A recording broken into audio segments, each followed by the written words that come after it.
Hello friends, I am Swarnika Verma. Welcome you all in my YouTube channel SLV classes.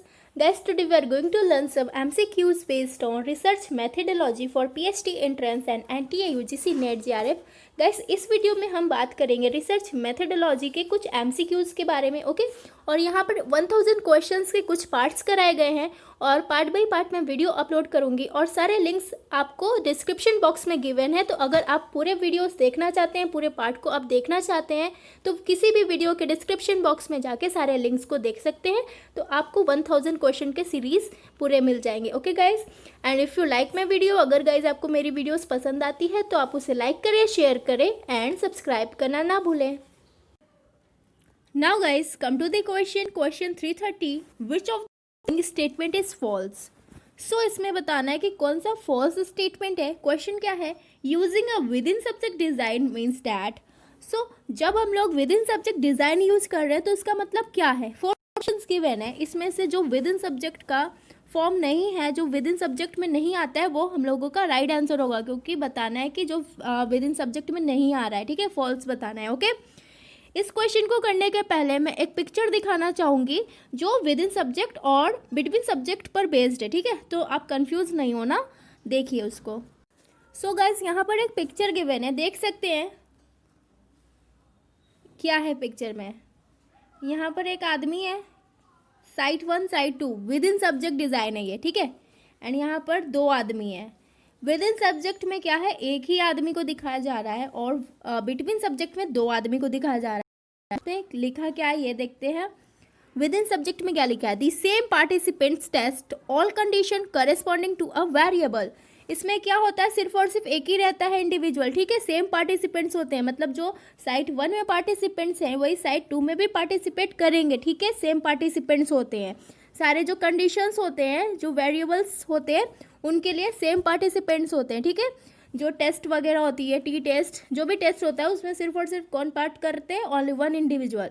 Where as between subject में देखते हैं, different participants are assign to different corresponding to a variable. यहाँ पर है, बोल रहा है कि इसमें डिफरेंट पार्टिसिपेंट, जैसे यहाँ पर देख सकते हैं साइट 1 में एक अलग है और साइट 2 में एक अलग है, ठीक है। ये देखिए इन दोनों का फेस अलग अलग है ना, तो ये फर्स्ट पर्सन है और ये सेकंड पर्सन है। तो ये फिगर मैंने इसीलिए बताया है ताकि आप लोग कंफ्यूज ना हो कि विद इन सब्जेक्ट और बिटवीन सब्जेक्ट क्या होता है। विद इन सब्जेक्ट जब भी बोलेगा तो उसमें सेम पार्टिसिपेंट्स इन्वॉल्व होंगे और बिटवीन सब्जेक्ट जब भी बोलेगा तो उसमें डिफरेंट पार्टिसिपेंट्स होंगे, समझ में आया। और विद इन सब्जेक्ट में सेम पार्टिसिपेंट्स होते हैं जो कि ऑल कंडीशंस में होते हैं, ठीक है। और डिफरेंट बिटवीन में देखते हैं, different participants are assign to different conditions, ठीक है। इसमें ऑल कंडीशंस आ रहा है, यहाँ पर ये भी ध्यान देना है, विद इन सब्जेक्ट में ऑल कंडीशंस आ रहा है और इसमें क्या आ रहा है आपका, डिफरेंट कंडीशंस आ रहा है, ठीक है। तो कंफ्यूज नहीं होना है गाइस, समझ में आ गया। अब आते हैं क्वेश्चन पर। नाउ गाइस अब ऑप्शंस देखते हैं। Option A, it provides for a more sensitive test of differences between conditions because it controls of for differences between individuals, ठीक है। तो बोल रहा है वो प्रोवाइड कर रहा है more sensitive test of the differences between conditions, जो कंडीशंस में डिफरेंसेस है उसका वो मोर सेंसिटिव टेस्ट प्रोवाइड कर रहा है। क्यों कर रहा है, because it controls for differences between individuals, जो इंडिविजुअल के बीच में डिफरेंसेस है ये उसको कंट्रोल कर रहा है ना। अगर एक ही व्यक्ति है, एक ही इंडिविजुअल है जो कि एक्सपेरिमेंट 1 एक्सपेरिमेंट 2 में है, ठीक है, सेम इंडिविजुअल है, तो उसकी जो डिफरेंसेस है वो उसको कंट्रोल तो करेगा ही करेगा, ठीक है। विद इन सब्जेक्ट में तो यही होता है कि इंडिविजुअल सेम होता है, एक्सपेरिमेंट हो सकते हैं डिफरेंट, ओके। अब नेक्स्ट देख रहे हैं, सेम पीपल और very similar pairs of people can be selected and put into 2 experimental condition. ये भी आपका विद इन सब्जेक्ट है, मैंने अभी एक्सप्लेन किया था पिक्चर दिखा के कि एक इंसान है, इंडिविजुअल है और वो साइट 1 और साइट 2 में रहता है, यानी 2 एक्सपेरिमेंटल कंडीशंस में, समझ में आया। ऑप्शन सी देखते हैं, you can perform a related t-test and the same people can be measured twice on the dependent variable। twice यानी 2 हो गया एक्सपेरिमेंटल कंडीशंस, ठीक है। सेम पीपल यहाँ पर भी आ गया, ये भी आपका विद इन हो गया, ओके, समझ में आया। अब बचा क्या, option D, different people are tested on just one of the condition of the study. ये बोल रहा है कि डिफरेंट पीपल हैं, ठीक है, और डिफरेंट से तो होगा ही नहीं, ये आपका विद इन सब्जेक्ट तो बिल्कुल भी नहीं होगा। और बोल रहा है कि one of the condition of the study, एक में, ठीक है, तो ये आपका विद इन टेस्ट नहीं है, तो आपका राइट ऑप्शन हो जाएगा ऑप्शन डी, यानी डिफरेंट पीपल नहीं होते हैं विद इन में। विद इन में क्या होते हैं, सेम पीपल होते हैं, ओके, सेम पार्टिसिपेंट्स होते हैं। Now guys, come to next question, question 331. A solution typically used for dealing with effects that can occur in a within subject design as a result of participants doing the condition in a particular order is called pre-testing, counterbalancing, order effect, asymmetric transfer effect, ठीक है। तो बोला एक solution है जिसको कि use किया जा रहा है ताकि डील कर सके इफेक्ट्स पे, ठीक है, date can occur in a within subject design, जो कि अकर होता है, जो कि उसमें आता है विद इन सब्जेक्ट डिज़ाइन में, और वो रिजल्ट क्या देता है, as a result of participants doing the condition in a particular order, और वो जो पार्टिसिपेंट्स हैं वो एक ऑर्डर में वो कंडीशंस को डू कर रहे हैं, ठीक है, डूइंग। तो ये किस में आएगा आपका, प्री टेस्टिंग में नहीं आएगा, ऑर्डर एंड इफेक्ट में नहीं आएगा, एस्टिमेटिक ट्रांसफर इफेक्ट में भी नहीं आएगा, आपका आएगा ये काउंटर बैलेंसिंग में, ठीक है। सो राइट ऑप्शन हो जाएगा आपका option B. Now next question, random assignment involves the, random assignment क्या इन्वॉल्व करता है, haphazard choice of assigning participants to a study. Haphazard means होता है आपका बेढंग होता है ना, तो बेढंग चॉइस तो होगा नहीं, ठीक है। The researcher selecting a typical population और अ ग्रुप ऑफ पीपल, जो रिसर्चर है वो टिपिकल पॉपुलेशन या तो ग्रुप ऑफ पीपल को सेलेक्ट करते हैं, बिल्कुल भी नहीं। इसमें क्या होगा, use of a random procedure so that each possible outcome has an equal chance of being selected. तो आपका राइट ऑप्शन हो जाएगा ऑप्शन सी। रैंडम मीन्स होता है एक तरीके से प्रोबेबिलिटी, जिसमें कि सारे आउटकम्स आने की चांसेस है, जो भी सेलेक्ट हो रहे हैं इंडिविजुअल्स उन सबके मतलब 1000 इंडिविजुअल्स है, ठीक है। तो अगर इसमें रैंडम सैम्पलिंग हो रहा है तो ये 1000 में से मीन्स अगर 100 है, ठीक है, 100 हम लोगों को सेलेक्ट करना है, ओके गाइज। तो इन 1000 में से ऐसा कुछ भी नहीं है कि मेल को, फीमेल को और चाइल्ड को अलग अलग लेना है, ठीक है। इन सब में से क्या होगा, रैंडम सैम्पलिंग में से सभी के चांसेस हैं कि या तो ज़्यादा से ज़्यादा मेल आ सकते हैं, या तो ज़्यादा से ज़्यादा फीमेल आ सकते हैं, या तो तीनों मिला के आ सकते हैं, या तो सिर्फ और सिर्फ क्या आ गए आपके मेल आ गए, या तो सिर्फ और सिर्फ चिल्ड्रन आ गए, ठीक है। ये 100 में, 1000 में से 100 निकाल रहे हैं, तो ऐसे रैंडमली सेलेक्ट किए जा रहे हैं, तो सारे आउटकम्स आने के यानी सारे लोगों के आने के चांसेस बहुत ज़्यादा हो जाते हैं, ठीक है। ऐसा कुछ नहीं है कि सिर्फ मेल को सेलेक्ट करना है, सिर्फ फीमेल को सेलेक्ट करना है, या तो सिर्फ चिल्ड्रन को सेलेक्ट करना है, ऐसा तो बिल्कुल भी नहीं होता रैंडम सैम्पलिंग में, ठीक है। तो यही बोल रहा है रैंडम असाइनमेंट, ठीक है। तो इसमें बोल रहा है यूज़ ऑफ रैंडम प्रोसीजर, इसमें क्या होता है कि रैंडम प्रोसीजर को यूज़ किया जाता है so that each possible outcomes has an equal chance, सभी को इक्वल चांस मिलता है कि वो आ सकते हैं, ठीक है। जैसे मैंने अभी बताया मेल, फीमेल और चिल्ड्रन का मैंने एग्जांपल दिया, तो 1000 में से अगर 100 लोगों को सेलेक्ट करना है तो इक्वल चांस है कि या तो मेल आ सकते हैं, या तो फीमेल, या तो चिल्ड्रन। ऐसा नहीं है कि सिर्फ हम लोगों को क्या करना है, मेल को ही सेलेक्ट करना है, सारे लोगों के इक्वल है चांस कि वो आ सकते हैं, ठीक है, सिलेक्शन में। तो यही हो गया आपका random assignment involves, okay. Random sampling इसको बोलते हैं। Using a sample of a people that the researcher does not know, ये भी नहीं होगा, option C is the right answer, okay guys. Now next question, question 333, the best way of ensuring that the participants in the experimental and control conditions are similar on variables, ठीक है। तो बोल रहा है बेस्ट वे बताना है जो ensure कर सके जो पार्टिसिपेंट्स हैं एक्सपेरिमेंटल और कंट्रोल ग्रुप में, ठीक है, वो सिमिलर्स हैं वेरिएबल्स पे, ठीक है। सिमिलर और वेरिएबल्स लिखा है विच माइट बी एक्सपेक्टेड, जो कि एक्सपेक्ट कर रहे हैं to affect the outcome of the study is to use, जो भी स्टडी की आउटकम यूज हो रही है उसको अफेक्ट कर रहे हैं। तो इसमें क्या होगा आपका related statistical analysis test, matching, standardisation procedure, या तो रैंडम सैम्पलिंग। तो आपका राइट आंसर होगा मैचिंग, ठीक है। मैचिंग क्यों होगा, क्योंकि यहाँ पे लिखा है experimental control group are similar on variables which might be expected to affect the outcome of a study is to use, जो स्टडी यूज हो रहा है और आउटकम्स जो आ रहे हैं, ठीक है, expected to affect the outcome. तो ये क्यों हो रहा है, इसका बेस्ट वे क्या है, मैचिंग में हो रहा है, ठीक है। तो बेस्ट वे आपका क्या हो जाएगा, मैचिंग हो जाएगा। Now guys, next question. Question 334. What does it mean when research quotes that their findings are statistically significant and the statistical level set was at 0.05? तो क्वेश्चन में बोल रहा है कि जब कोई रिसर्चर हैं उल्लेख कर रहे हैं, क्वेश्चन मतलब उल्लेख होता है कि उनकी जो फाइंडिंग्स है वो स्टैटिस्टिकली सिग्निफिकेंट है, बहुत ही इंपॉर्टेंट है, बहुत ही महत्वपूर्ण है, तो फिर बोल रहा है the statistical level was set to be 0.05। इसमें स्टैटिस्टिकली सिग्निफिकेंट है और जिसमें कि स्टैटिस्टिकल लेवल को क्या सेट किया गया है 0.05। ओके, तो इसका मतलब क्या है that 95% of the time the study will be wrong। क्या 95% टाइम जो है स्टडी जो है रॉन्ग हो जा रहा है, गलत हो जा रहा है? नहीं। that differences found is likely to occur by chance 5 or fewer times out of 100, which suggests that the differences is due to the chance and so does not represent a real differences between the groups or conditions। अब इसी का same देखते हैं, इसी type का that the differences found is likely to occur by chance 5 or fewer times out of 100 and suggests that the differences is quite, यहाँ पर due दिया है, यहाँ पर quite unusual and unlikely to be due to the chance but rather a real differences between the groups or conditions। और option D है the extended to which the differences found is simply by chance। Okay, तो इसका right answer होगा option B. Option B में ही बोल गया रहा है that a difference found, जो भी डिफरेंस फाउंड हो रहा है ना स्टडी में, ठीक है, जो स्टडी हो रही है उसके बीच में जो डिफरेंसेस फाउंड हो रहा है उसको क्या बोला गया, is likely to occur by chance 5।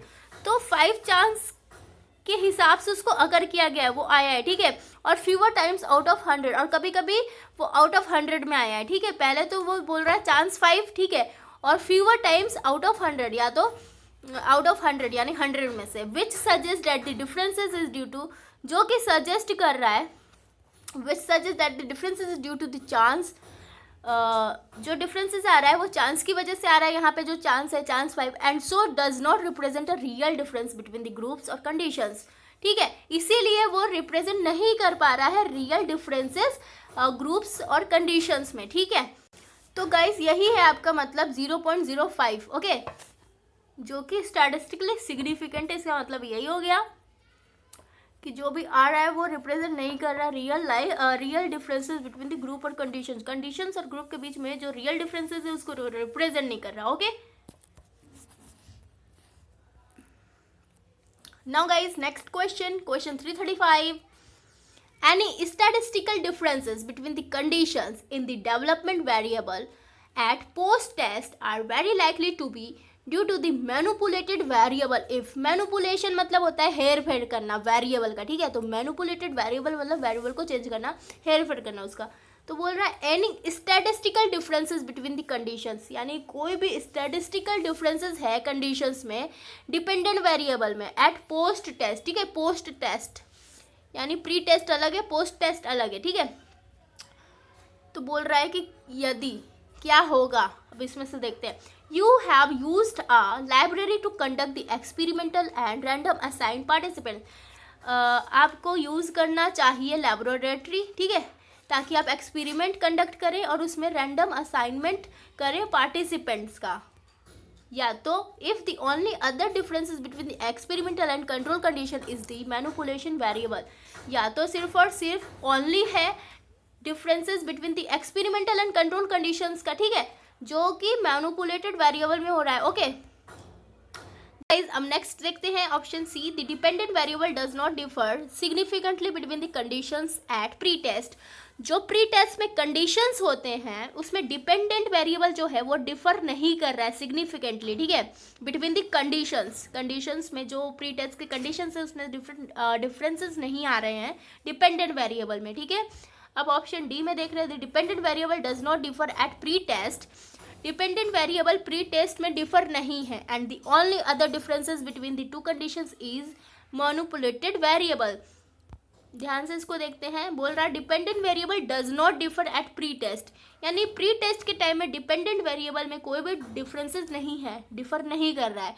And the only other differences बोल रहा है कि ओनली अदर डिफरेंसेस क्या है, मतलब अदर यानी दूसरा, ठीक है। डिफरेंस यानी अंतर क्या है between the to conditions is the manipulated variable.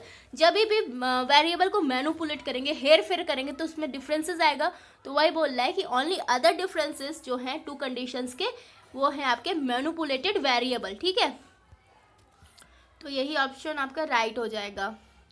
Now next question, when a number of tests or comparisons are being made on the data from the same study, the chance of finding some of these statistically significant is known as what? Multiplied significance level, family wise error rate, analysis of variance, Bonferroni test. So right option is option B, family wise error rate. बोल क्या रहा है question में, ये देखते हैं। when a number of tests or comparisons are being made on the data, जब बहुत सारे नंबर्स ऑफ टेस्ट किए जा रहे हैं और कंपैरिजन किए जा रहे हैं डाटा के ऊपर बन रहे हैं। ठीक है, और बीन मेड ऑन डाटा लिखा है ना, from the same study. From the same study जो है उसमें क्या हो रहा है, the chance of findings some of this statistically significant. तो उसी स्टडी में से जो चांसेस है फाइंडिंग्स की, वो क्या ला रहे हैं, सम ऑफ दीज स्टैटिस्टिकली सिग्निफिकेंट जो है वो बहुत ही ज़्यादा महत्वपूर्ण है। तो इसको क्या बोलेंगे, इज नोन एज वॉट, इसको क्या बोलेंगे, multiplied significance level, family wise error, analysis of variance, Bonferroni test. तो उसका राइट ऑप्शन है family wise error. Family wise error rate में क्या होता है, इसमें होता है कि जो नंबर ऑफ टेस्ट और कंपेरिजन्स है उसको डाटा पर किया जाता है। ठीक है, from the same study the chance of findings of some statistically significant, उस स्टडी में जो चांस ऑफ फाइंडिंग्स होता है वो बहुत ही ज़्यादा इंपॉर्टेंट होता है स्टैटिस्टिकली। ठीक है, तो इसी को क्या बोलते हैं, family wise error rate. Okay, now guys next question, question 337, what is the formula for the experiment wise error rate. Experiment wise error rate का फॉर्मूला क्या है, 1 divided by 1 plus 0.05 number of comparisons, या तो 1 minus under root 1 minus 0.05 number of comparisons, या तो 1 minus 0.05 numbers of comparisons, या तो 1 minus 0.05 divided by number of comparisons. So guys right option होगा ऑप्शन सी, यानी 1 माइनस ब्रैकेट में 1 minus 0.05 numbers of comparisons is the formula of experiment wise error rate. ठीक है, ये बहुत इंपॉर्टेंट क्वेश्चन है, एग्जाम में जरूर आता है, तो आप इसे ध्यान से देखिए। Now next question 338, by using the correct formula for the x voice error rate with 3 comparison the significant level would be.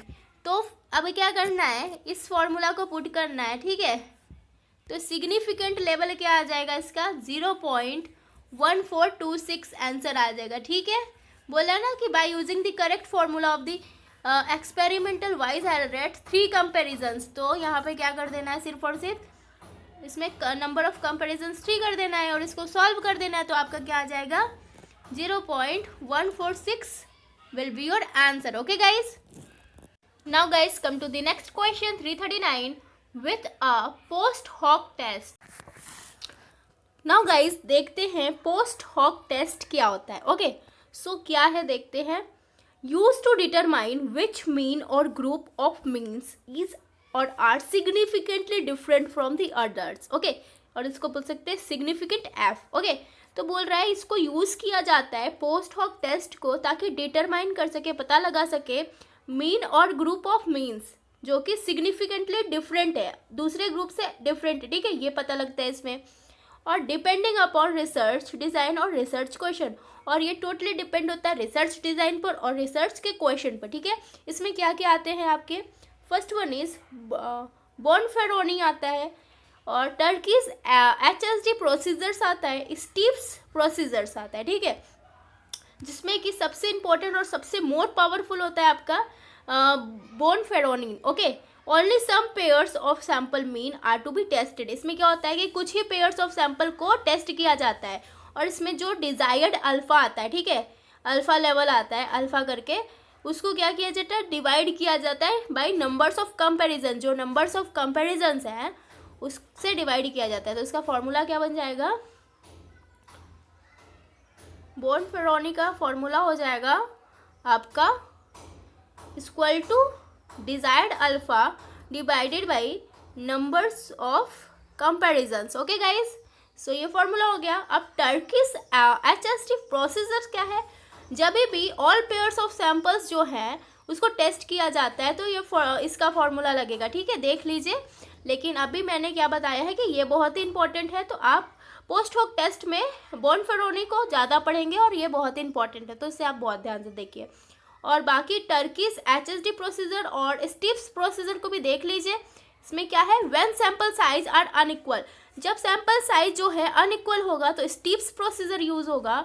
और when all pairs of samples mean are to be tested, जो सारे pairs होते हैं sample के वो test होंगे तो आपका टर्कीज HST प्रोसीजर होगा। और इसमें क्या होगा, बोनफेरोनी में कि जो डिजायर्ड अल्फा होते हैं उसको नंबर ऑफ कंपैरिजन से डिवाइड किया जाता है, ये आपका फॉर्मूला हो जाएगा। और होता कब है ये, only some pairs of samples mean are to be tested, इसमें क्या होता है, कुछ ही पेयर सैंपल के टेस्ट किए जाते हैं। Whereas Tukey's HST procedure में सारे पेयर्स को टेस्ट किया जाता है। ओके गाइस, समझ में आ गया। आई होप आपको पोस्ट होक टेस्ट क्लियर हो गया होगा। अब आते हैं क्वेश्चन पर। ओके गाइस, सो गाइस अब आते हैं क्वेश्चन पर। 339 question with a post hoc test. तो अभी तक मैंने जो पोस्ट होक टेस्ट के बारे में बताया है आई होप सबको क्लियर हो गया होगा। तब आते हैं इसके बेस्ट क्वेश्चन और उसके ऑप्शंस पर। It simply tells us whether the overall independent variable has a significant effect but not which conditions actually differ from each other. ठीक है, यहाँ पे तो बात कर रहा है इंडिपेंडेंट वेरिएबल की। ठीक है, अब क्या है, पोस्ट होक टेस्ट में क्या मैंने बताया था कि इसमें आता है बोनफेरोनी आता है। ठीक है, उसका फॉर्मूला क्या होता है, desired alpha divided by numbers of comparisons. ठीक है, तो इससे रिलेटेड कोई भी ऑप्शन है यहाँ पर देखते हैं। तो ऑप्शन बी चेक करते हैं, the significance of the statistical test needs to take into the account the number of comparisons been made. तो ये आ रहा है ना यहाँ पर कि जो नंबर ऑफ कंपैरिजंस है वो बन रहा है और significance of the statistical level जो है उसमें आ रहा है। ठीक है, टेक इनटू द अकाउंट, उस अकाउंट में। ठीक है, तो ये आपका क्या हो जाएगा, राइट ऑप्शन हो जाएगा, यानी with a post hoc test ये आपका हो जाएगा। With a post hoc test the significance of the statistical test needs to take into the account the number of comparisons been made. Okay, इसमें formula मैंने बताया था। ठीक है, तो ऑप्शन पहले ही आपका क्लियर हो गया है, तो बाकी के ऑप्शंस देखने की कोई भी जरूरत नहीं है। अब देखते हैं question 340। Using a Bonferroni adjustment you are making 4 comparisons thus the significance level is. तो बोल रहा है कि बोनफेरोनी एडजस्टमेंट यूज करके सिग्निफिकेंस लेवल को हम लोगों को फाइंड आउट करना है, जिसमें कि कंपैरिजंस क्या गिवन है, 4 कंपैरिजंस गिवन है। तो बोनफेरोनी का फॉर्मूला क्या होता है, बोनफेरोनी का फॉर्मूला होता है डिजायर्ड अल्फा। ठीक है, equal to desired alpha divided by number of comparisons. ठीक है, तो डिजायर्ड अल्फा जो होगा उसका डिवाइड करना है नंबर ऑफ कंपैरिजंस में, यानी 4 कंपैरिजंस में। ठीक है, तो जो सॉल्व करके आएगा आपका आ जाएगा 0.0125। ओके, ये आपका राइट आंसर हो जाएगा। तो बोनफेरोनी का फॉर्मूला हमेशा जब भी क्वेश्चन में आएगा तो आप लोगों को क्या बताना है, alpha divided by numbers of comparisons. Okay guys, now guys ये आपका लास्ट क्वेश्चन है 340। नेक्स्ट वीडियो में मैं 341 से क्वेश्चन करवाऊंगी। ओके गाइज, अगर आपको पार्ट 1 से लेके पार्ट 18 तक के वीडियोस देखने हैं, पूरे क्वेश्चंस देखने हैं, तो आप वीडियो के डिस्क्रिप्शन बॉक्स में जाके सारे पार्ट को देख सकते हैं, क्योंकि वीडियो के लिंक्स अवेलेबल है। Okay guys, and if you like my video, अगर आपको मेरी वीडियोस पसंद आती है तो आप उसे लाइक करें, शेयर करें एंड सब्सक्राइब करना ना भूलें। Thank you.